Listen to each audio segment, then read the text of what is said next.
కర్తవ్యం ఇంకొకటి కూడా ఉన్నది. అది కలియుగంలో ప్రజల్ని సన్మార్గంలో నడిపించవలసిన ముఖ్య కర్తవ్యం. నాకంటూ ఒక స్థానాన్ని ఏర్పరచుకుని నేనక్కడే ఉండి భక్తులను అనుగ్రహించదలిచాను.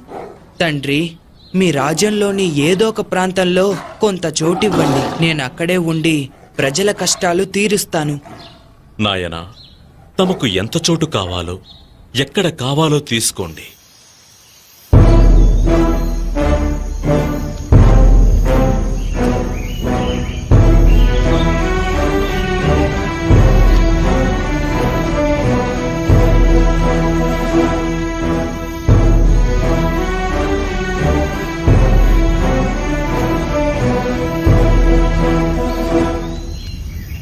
నేనిక్కడి నుండి బాణం వేస్తాను.